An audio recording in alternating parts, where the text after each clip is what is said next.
자, 유마경 지난번 다음 하겠습니다. 자, 지난 시간에도 석가모니 부처님의 전생이죠. 전생 시절에 석가모니 부처님의 부친이 야광 부처님 시절의 전륜성왕입니다. 그 전륜성왕의 이름이 보계고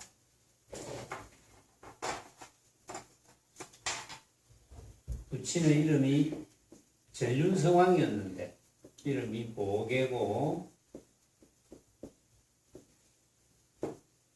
이 전륜성왕의 첫아들이 계셨다. 그 이야기는 지난 시간에도 했어요.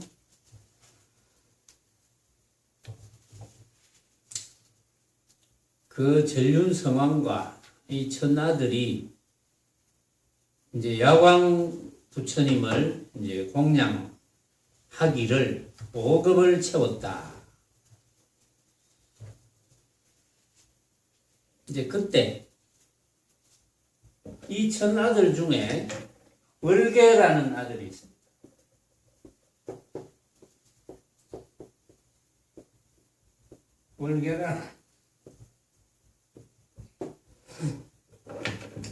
월계라는 아들이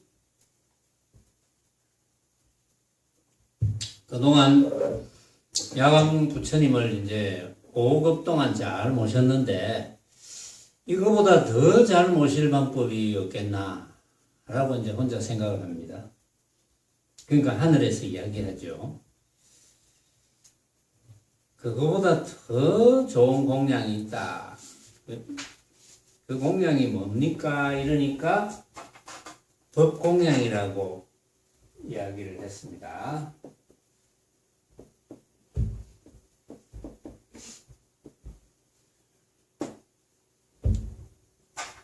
그러니까 법공양이 뭡니까? 하니까 야광 부처님께서 법공양이라는 것은 모든 부처님이 설하신 바의 깊은 경이다 로 시작해서 법공양에 대해서 쭉 이야기를 다 했습니다. 지난 시간에. 다 끝난 건 아니고 이제 그 중간에 보면은 그 옛날 이야기가 하나 있어서 옛날 이야기를 소개하고 또 법공양에 대해서 이야기를 해봅시다. 옛날 향지왕이라는 왕이 있었는데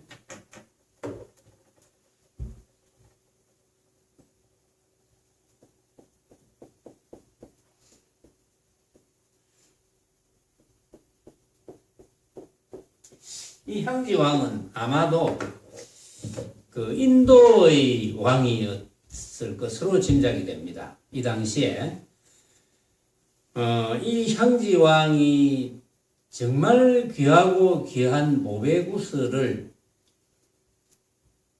제27조인 바냐다라 존자에게 향지왕이 베풀었다. 그러니까 향지왕께서 부처님의 법맥을 이은 제27조가 바냐다라 존자입니다. 27조가 바냐다라 존자고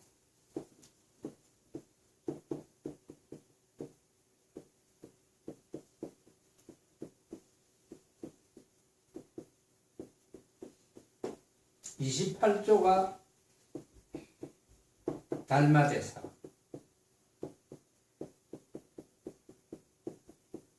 그러니까 달마대사의 스승이 바냐다라 존자입니다. 근데 이 향지왕이 정말 귀하고 귀한 모베구스를 제27조인 이제 바냐다라 존자에게 공양을 합니다. 공양을 올립니다.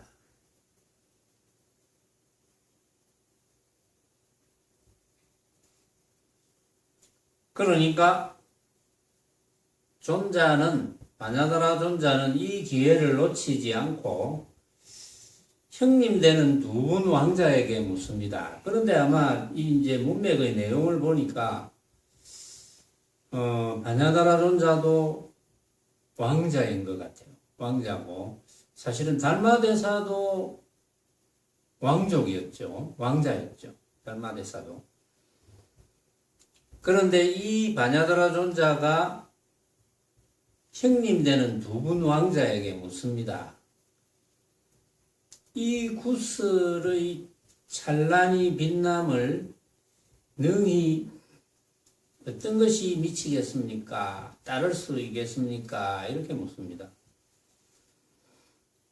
그러니까 첫째, 둘째 왕자는 그러니까 두 형님이죠. 두 형님이 이야기하기로는 이 구슬은 7가지 보배 중에서도 가장 최고다.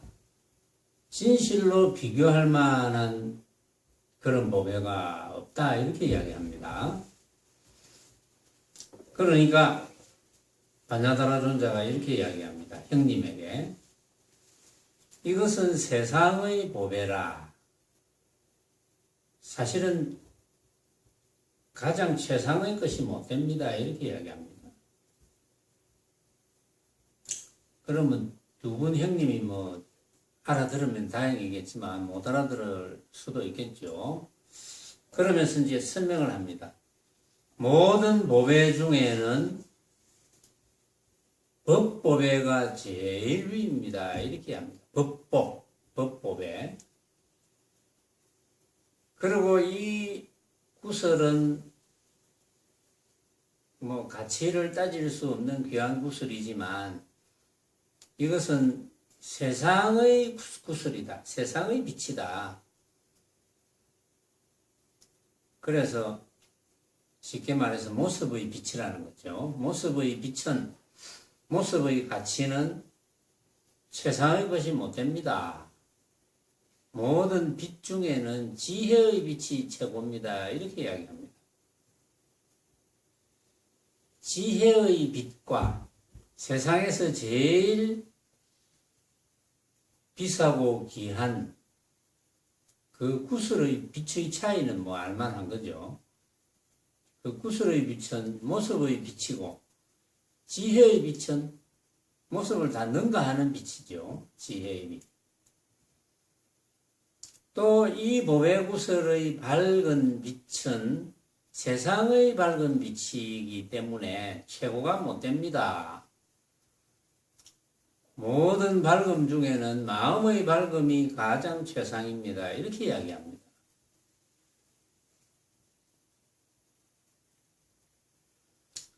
자, 그래놓고 또 모든 물건 중에는 어떤 물건이 바탕이 되겠습니까? 해놓고 이제 이렇게 이제 물으니까 모든 물건 중에는 일으키지 않음이 바탕이 됩니다. 이렇게 이야기합니다. 모든 물건 중에 일으키지 않음이 바탕이 된다는 뜻은 무엇을 일으키지 않겠습니까?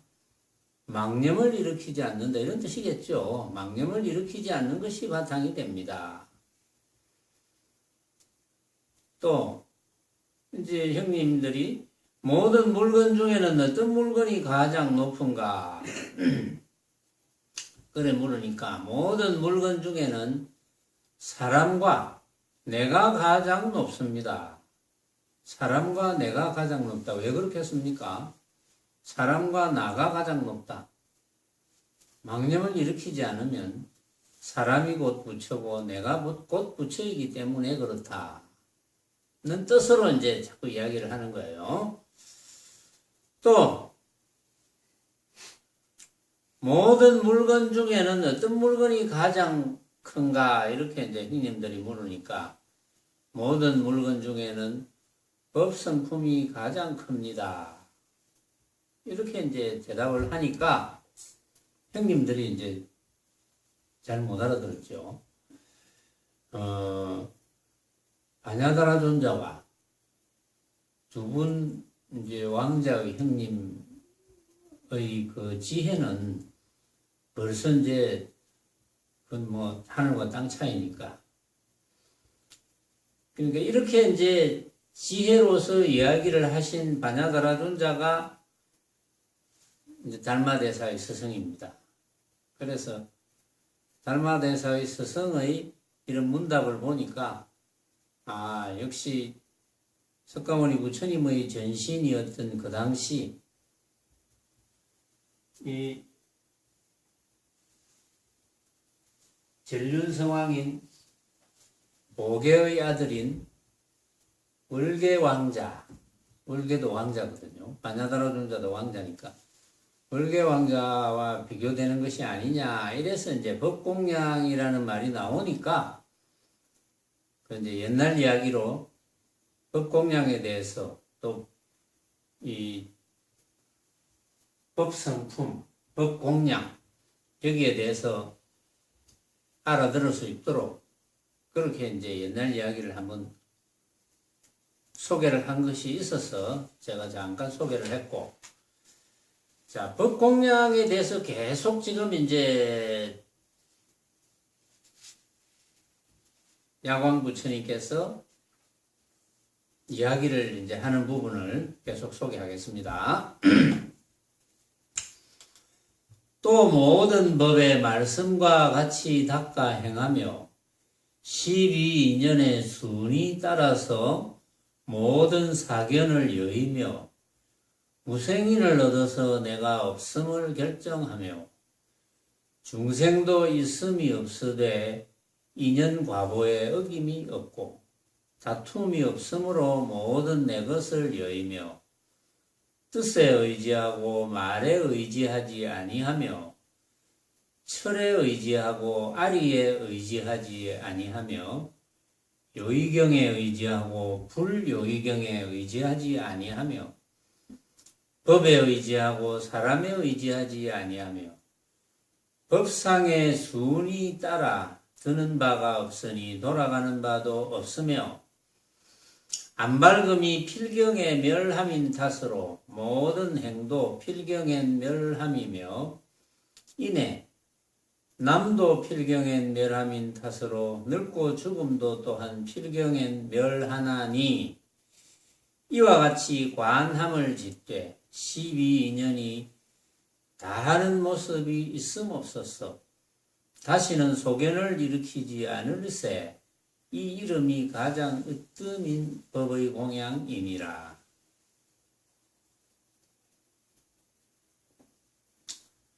자, 그 앞에 야광 부처님께서 법공양에 대해서 이제 설하신 것은 모든 부처님의 설하신 바의 깊은 경전이라 그랬거든요. 깊은 경전이 법공양이다. 여기에서는 모든 법의 말씀과 같이 닦아 행하며 모든 법의 말씀과 같이 닦아서 행해야지 그게 법공양이다. 부처님 말씀과 같이 닦아서 행해야 된다. 부처님 말씀과 같이 닦아서 행하는데 가장 중요하고 기본되는 게 뭡니까? 부처님의 말씀과 같이 닦아 행하는 것은 뭐 일체를 내가 생각으로 만든 허망은 헛개비로 볼 줄 알아야 된다는 거죠. 부처님께서 그 금강경에서도 한 법도 얻을 것 없었기 때문에 결국은 이제 부처를 이루었다 이런 뜻이거든요. 연등 부처님 처소에 계실 수 있었다. 한 법도 얻을 것 없었기에 그 한 법이라는 것은 만법 중에 한 법도 얻을 것이 없다. 온갖 법, 온갖 모습 중에도 내가 한 법도 얻을 것이 없다. 하나도 얻을 것이 없다. 이 말은 뭡니까? 온갖 모습을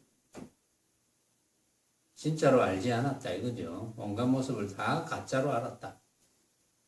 가짜로 알았으니까 그 온갖 모습 중에 한 개도 내가 얻어야 될 필요가 없는 거죠.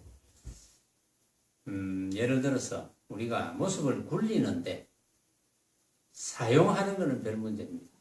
모습을 굴리는데 사용하는 것은 내가 생각으로 만든 허망한 헛개비인 줄 알고 사용하는 거니까. 우리가 배가 고프면 먹어야 되지 않아요? 피곤하면 자야 되고. 근데 배가 고프면 이제 먹어야 되는데 먹으면서 뭐 맛있다는 생각도 일어날 수 있고 맛없다는 생각도 일어날 수 있고 배가 부르다는 생각도 일어날 수도 있고 또 배가 고프다는 생각도 일어날 수도 있고 배가 부르니까 그만 먹어야 되겠다라는 생각도 일어날 수 있고 실컷 먹어서 배가 부른데도 또 더 먹어봐야 되겠다. 그래도 좀 더 들어간다. 뭐 이런 생각을 일으키는 수도 있겠죠. 다. 그 자체가 모습이니까. 그 자체가 모습으로 벌어지는 인연입니다.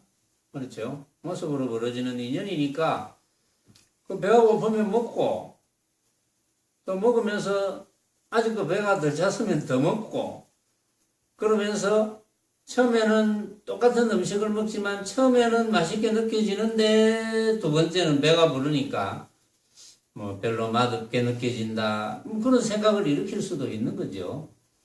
그런 생각을 일으키지 말라는 게 아닙니다. 그런 생각조차 일으키지 않으면 어떻게 되겠습니까? 그건 사람이 아니죠. 로봇이지. 그렇죠. 그런 생각조차 일어나지 않는다면 우리 육신이 왜 필요합니까? 우리가 육신을 쓸 필요가 없는데 버리고 말아야죠. 그런데 우리는 이왕 이 육신을 가지고 한 세상 보낼 텐데 뭐 억지로 버릴 필요는 없죠. 그렇다고 뭐 너무 애지중지할 것도 없지만 그러니까 이 육신을 가지고 쓰면서 눈이라는 기관을 통해서 봐야 되고 그렇죠. 귀라는 기관을 통해서 들어야 되고 코라는 기관을 통해서 냄새를 맡아야 되고 혀라는 기관을 통해서 맛을 봐야 되고 또 우리 몸이라는 몸뚱이 기관을 통해서 부드럽고 거칠고 뭐 또 배고픈 것도 느끼고 배부른 것도 느끼고 해봐야 되죠. 그리고 이제 여러 가지 모습을 보고 이거는 내가 하면 잘하겠다, 내가 하면 못하겠다.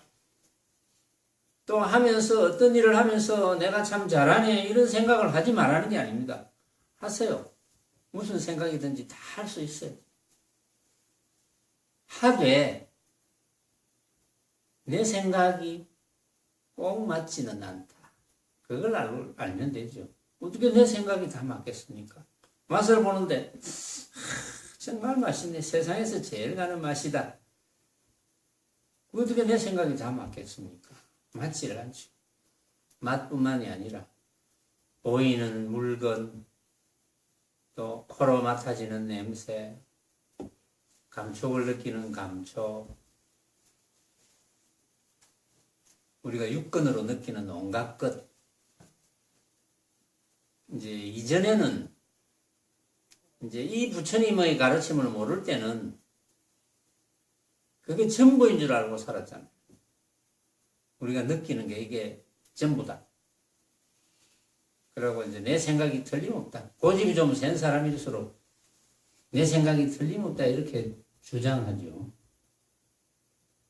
그런데 이제 부처님께서는 일찌감치 그것을 이제 깨달으시고 이것 때문에 온갖 중생들이 고통을 받구나.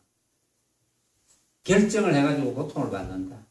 그게 허망한 모습인 줄 모르고 내가 생각으로 만들어내는 허망한 모습인데 그걸 모르고 진짜 모습인 줄 알고 변함이 없는 진짜 모습인 줄 알고 고통을 받는구나. 그래서 그것을 깨달을 수 있도록 그것을 깨달으면 만법이 허망한 줄 아니까 여기에 내가 집착하면 안 되겠구나 하는 걸 깨달을 테고 집착하지 않으면 자유롭죠. 자유로움을 깨달을 테고 자유로우면 걸림이 없고, 걸림이 없으면 그야말로 해탈이죠. 자, 그것을 이제 부처님께서 온갖 중생에게 깨달을 수 있도록 안내를 해드렸는데, 그렇게 안내를 해드린 것처럼 그 모든 법에, 부처님의 그 모든 법에 말씀과 같이 닦아 행해야 된다. 우리는 어떻게 행합니까? 우리는 그것을, 그 법문을 알아들어야 공부가 된다 그랬거든요. 이 법문을 못 알아들으면 공부가 안 됩니다. 알아듣기가 어렵지는 않죠. 자꾸 들으면 알아듣습니다. 왜냐하면 어쨌든 내 눈앞에 보이는 거, 우선 보이는 물건으로 이야기하자면 내 눈앞에 보이는 물건은 내가 눈이라는 기관을 통해서 보고 또 나에게 느껴지는 그것이 진짜가 아니다. 이걸 알면 되거든요. 그것이 진짜가 아니라는 걸 알면은 다른 사람은 다 다르게 느낄 거니까 그것만 느끼면 아, 그렇구나. 그러면 그것을 활용하면 되겠구나. 여러분들이 이제 법회가 끝나고 나서 집에 돌아가시면 무슨 일을 하든 직업이 있든 직업이 없든 가정주부도 직업이고 또 혼자 있는 것도 직업 아닙니까? 혼자 사는 직업. 그렇죠. 모습을 어차피 써야 되니까. 그럼 그 속에서 이제 활용을 하는 거죠. 언제든지. 아, 이거 내가 생각으로 만든 거구나. 그거를 계속 확인하는 거예요. 생각으로 만든 것이라는 것. 그러면 집착을 안 하겠죠. 처음에는 생각으로 만든 게 틀림없는데 왜 또 집착이 일어나지? 이렇게 되겠지만 그게 점점 좋아질 겁니다. 생각으로 만든 것. 그 생각으로 만든 것이라는 것을 이해하고 마음에 와닿아야지 그것이 실행이 되죠. 그게 이제 수행인 거고, 그게 부처님의 말씀과 같이 닦아 행하는 것이 됩니다. 그런데 이제 어떤 분들은 법문을 듣고, 아, 그렇지, 그렇게 수행을 이제 해봐야 되겠다. 옛날에는 수행에 대해서 막연하게 생각했는데, 이제 법문을 듣고 보니까 그건 알아듣겠다.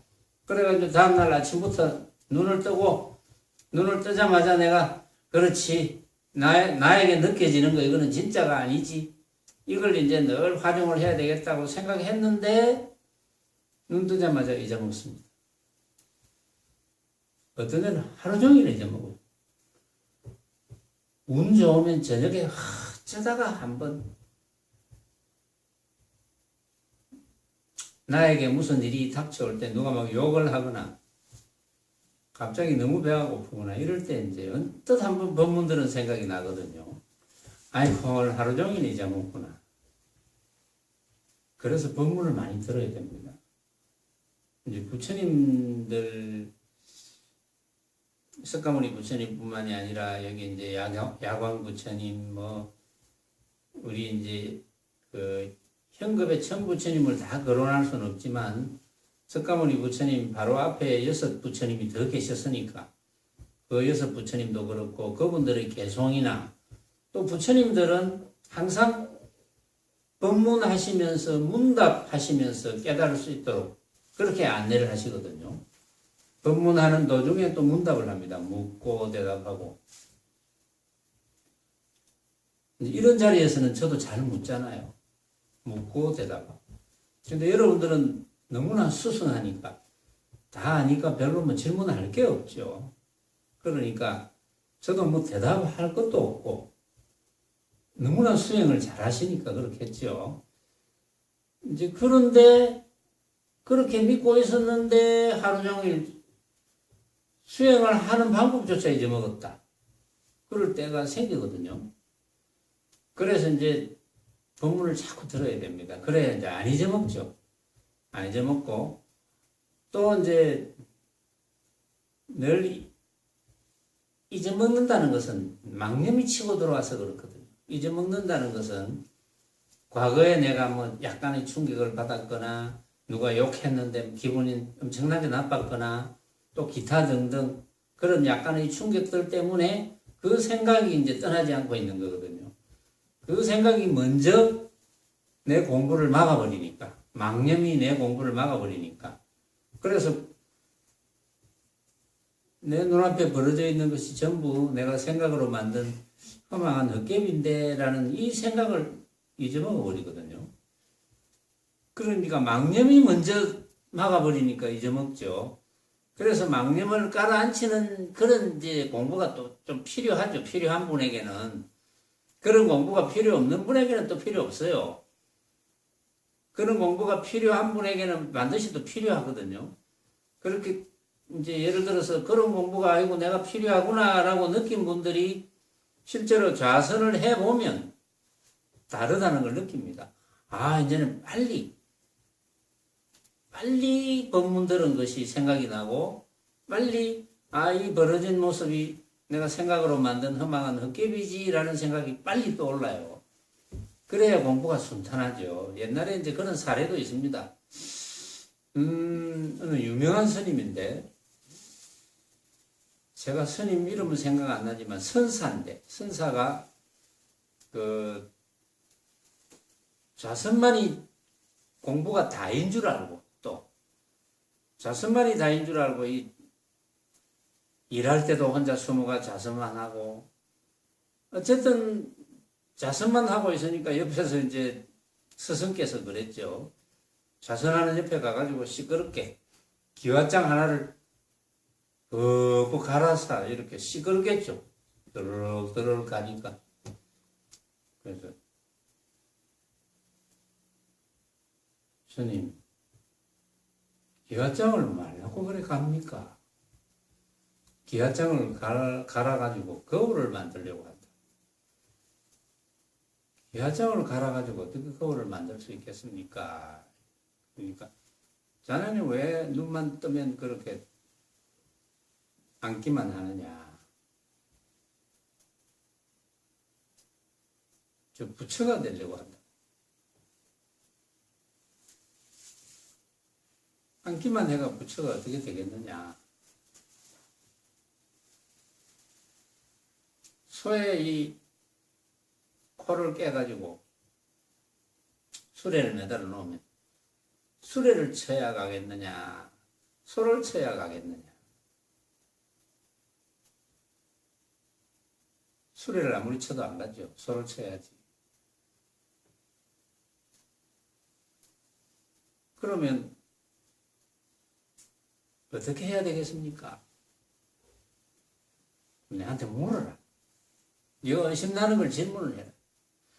어떤 것이 부처입니까? 묻고 있는 그것이 부처야. 여기서 이제 깨닫는 바가 생기죠. 물론 이제 이런 건 있을 겁니다. 이제 좌선만이 전부라고 생각했지만 이제 좌선을 이렇게 많이 하면서 망념이 깔아앉은 그런 효과는 있겠죠. 그런데 이제 스승은 거기에서 좌선이라는 고정관념을 깨준 거예요. 그래서 이제 거기서 깨달은 바가 생기는 그런 이제 경험을 하게 되는 거죠. 그러니까 뭐든지 이제 고정되는 거는 좋지 않다는 거고, 또 이제 어떤 분들은 법문 알아듣고 온갖 벌어진 모습이 내가 생각으로 만든 허망한 헛개비인 줄 알면 된다. 이렇게 이야기 들어놓으면 아이고 이제 뭐 자선거는 안 해도 되겠구나. 허망한 헛개비 그것만 알면 되는데. 맞아요. 맞긴 맞아요. 허망한 헛개비인 줄 알기만 알면 돼. 그럼 자선이 필요 없어. 그런데 허망한 헛개비가 안 돼. 전부 진짜가 돼. 그런 분에게 자선이 필요 없다 이렇게 이야기하면 그건 이제 마구니 장난이죠. 그래서 그건 마구니 업이라 그럽니다. 그런 걸. 그래서 공부는 어쨌든 망념을 일으키지 않으면서 망념이 일어나면 요거는 내가 생각으로 만든 허망한 헛개비구나 이렇게 지어가는 공부를 하기 위해서 좌선도 해봐야 되고 또 이제 법문도 알아들어야 되고 뭐 그러면 아주 공부가 순탄하게 되죠. 이제 그런 공부를 부처님께서 이제 경에서 말씀하신 그 말씀과 같이 닦아 행하며 그게 이제 법공양이고 12인연의 순이 따라서 모든 삿된 견해를 떠나야 된다. 12인연의 순이 따라서 모든 삿된 견해를 떠나야 된다. 12인연의 순이 따른다는 건 뭡니까? 순이 따른다는 게 12인연은 아주 쉽게 말하면 이것이 일어나면 저것이 일어난다. 이거죠. 이것이 일어나면 저것이 일어난다. 그럼 이것은 원인이고 저것은 결과입니다. 모습은 원인 없는 결과가 없어요. 이것이 일어나면 저것이 일어난다. 근데 이것이 일어날 때 이것이 일어난다는 한 생각을 일으키면 반드시 또 저것이 일어나게 되어 있어요. 근데 이것이 일어날 때 이것이라는 게 내가 생각으로 만든 허망한 헛개비구나 이러면 집착을 안 하죠. 그럼 저것이 안 일어나죠. 그러면 항상 마음이 맑은 상태, 잡념이 없는 상태가 되겠죠. 그래서 12인연의 순이 따라서 삿된 견해를 여어야 된다. 12인연의 순이 따른다는 것은 모습으로 벌어진 것은 이것이 일어나면 저것이 일어난다는 걸 알지만 그 모습 자체는 내가 모습으로 보았다면 모습은 내가 생각으로 만든 허망한 헛개비라는 걸 잊어먹으면 안 됩니다. 진짜로 알면 그것이 삿된 견해죠. 무생인을 얻어서 내가 없음을 결정하며 무생인을 얻어야 된다.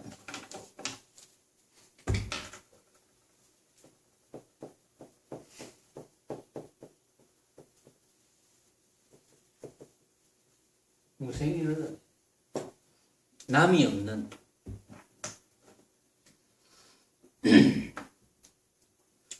무생인을 얻어서 내가 없음을 결정한다.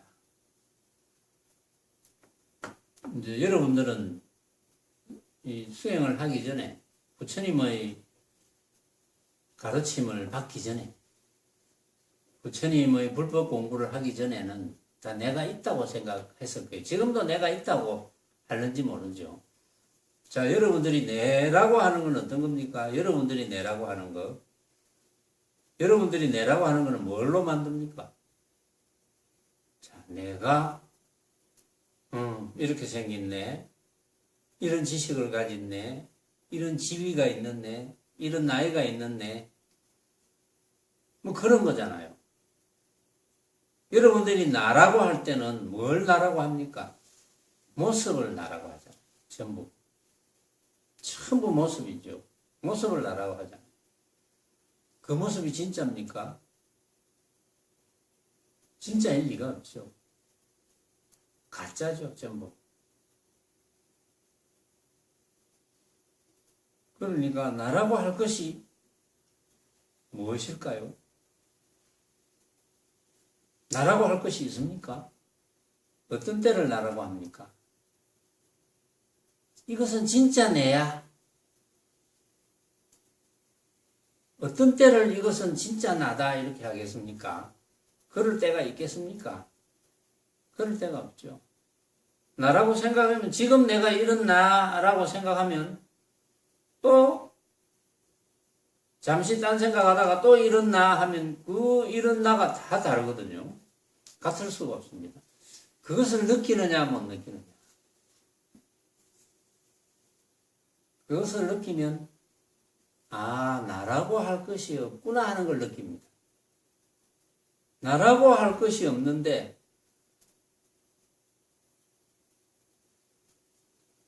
태어났다고 하더라도 우리 육신이 태어났다는 말을 쓰잖아요. 지금 우리가 태어난 상태거든요. 이제 태어난 상태가 있다면 죽는 상태가 있겠죠.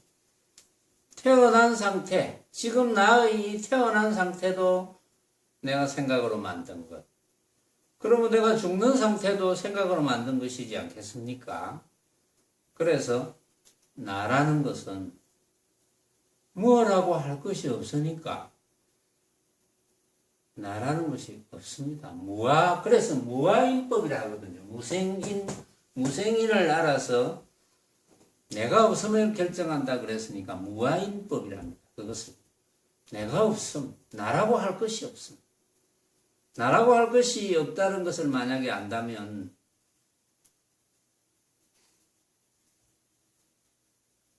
당연히 나도 구할 것이 없는데 내 아닌 것을 구해가 무엇하겠습니까? 부처님께서 이제 그런 말씀을 하셨거든요. 나도 구할 것이 없는데 내 아닌 것을 구할 것이 뭐가 있겠느냐. 그래서 무생의를 얻어서 남이 없는 법을 얻어서 내가 없음을 결정해야 그게 법공양이 됩니다. 내가 없음. 중생도 있음이 없으되 인연과보에 어김이 없고, 중생도 있음이 없으되 중생도 없다는 거거든요. 중생도 없는데 인연과보에 어김이 있겠느냐. 중생이 있습니까? 중생도 이름뿐인 중생이지요. 자, 중생의 정의를 내려봅시다. 중생이란 뭡니까? 망념으로 가득한 물건, 망념으로 가득한 물건, 그 중생. 망념이 없는 물건, 부처입니다. 또 망념을 일으키되 망념인 줄 알면 망념이 아니거든요. 부처죠. 너무 간단하죠. 그러니까 중생은 중생으로 결정되어서 중생으로 끝난다면 그건 뭐라 할 말이 없지만 중생도 망념을 일으키지 않으면 부처니까 그야말로 이름뿐인 중생이죠. 그래서 중생도 없어. 원래 중생도 없어. 중생도 하나의 이름이고 이제 모습의 분상에서 망념을 일으키는 놈 중생, 망념을 일으키되 망념을 일으킨 줄 모르는 놈 중생, 뭐 이런 거죠. 그래서 인연과보에 어김이 없어야 된다. 그러니까 중생이 없구나 하는 걸 알되 그렇다고 중생의 모습을 굴렸던 모습을 무시하라는 게 아닙니다.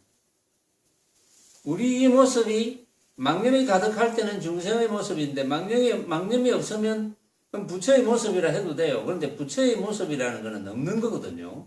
본래 없는 거거든요. 그래서 내가 망념으로 가득할 때 중생의 모습인데 중생의 모습이 없었던 게 아니거든요. 그런데 이 중생 모습 그대로 내가 망념이 없으면 바로 부처의 모습입니다. 왜냐? 중생 모습 이대로 왜 부처의 모습이 됩니까? 부처의 모습이라는 것은 중생 모습을 진짜 모습으로 인정하지 않는 거거든요. 그렇죠. 내 모습을 나의 진짜 모습으로 생각하지 않죠. 그럴 리가 부처지. 중생은 진짜 모습으로 생각하잖아요. 이런 나, 이런 중생이죠. 이런 나의 모습을 사용하지만 이런 나는 내가 생각으로 만든 허망한 가짜의 모습이다 라고 안다면 집착하지 않을 테니까 부처의 모습이 되지 않을 수가 없죠. 부처의 모습이라는 것은 고정된 실체가 없다는 것을 훤하게 알고 있는 상태. 그래서 중생이 없지만은 인연과보에는 틀리는 것이 없어요. 모습으로 벌어지는 인연과보. 아까 12인연법도 마찬가지인데 인연과보가 뭡니까? 인연으로 벌어지는 결과, 그 원인 없는 결과가 없다 그랬잖아요. 그러니까 중생이라는 것은 사실은 본래 없는 것이지만 모습으로 벌어지는 인연과보는 그것까지 무시하는 것이 아니다. 인연과보. 이렇게 생긴 것도 이렇게 생긴 이유가 다 있다는 거죠. 여러분들이 그렇게 생긴 것도 그렇게 생긴 이유가 다 있다는 거죠. 그러나 그 모습은 인연을 어길 수는 없지만 그 모습은 생각으로 만든 모습이다. 그러니까 집착할 필요가 없는 거죠. 이해가 갑니까? 보사님 이해가 갑니까? 네? 안 갑니까? 그러면 내가 말을 너무 어렵게 했나? 세원이는 이해가 가. 니는 이해가 가. 이해가 가면 엄마를 좀 가르치더라.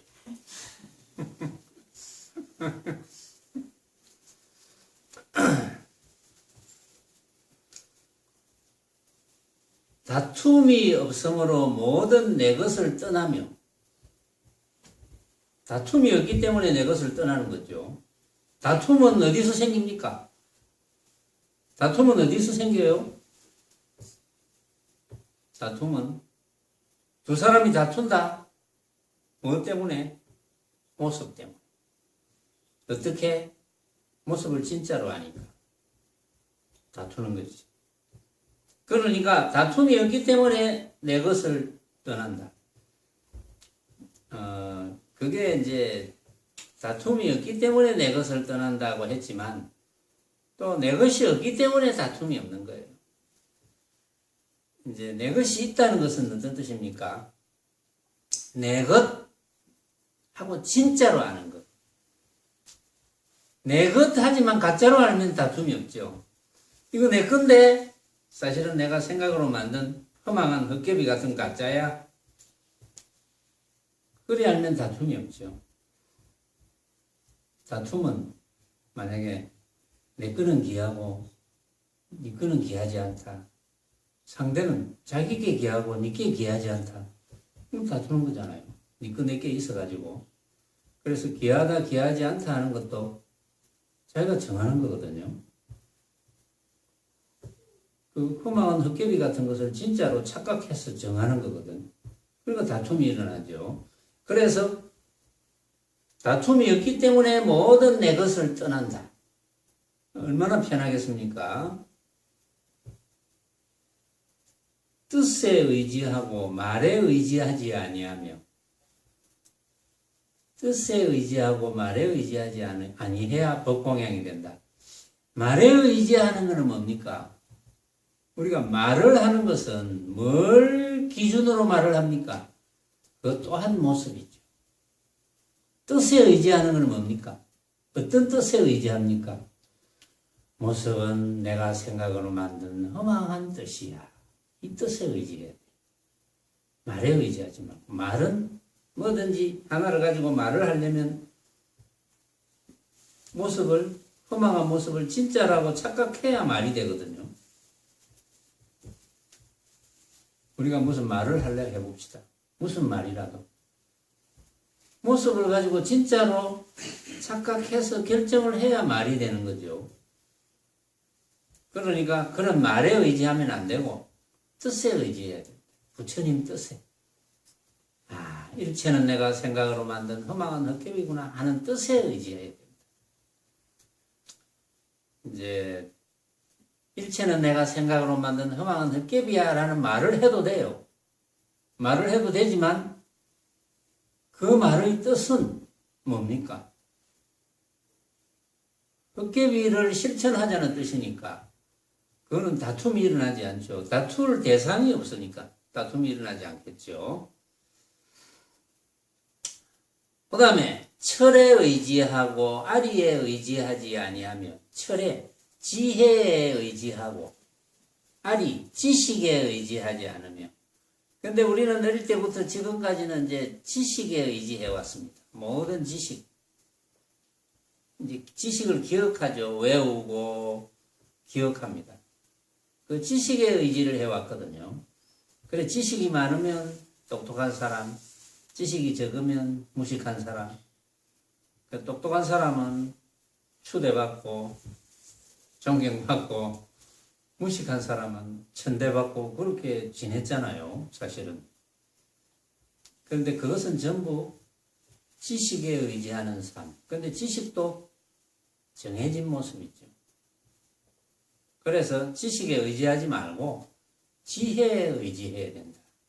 지혜는 내가 가지고 있는 지식 그거 알고 보면 내가 전부 생각으로 만든 허망한 헛개비야.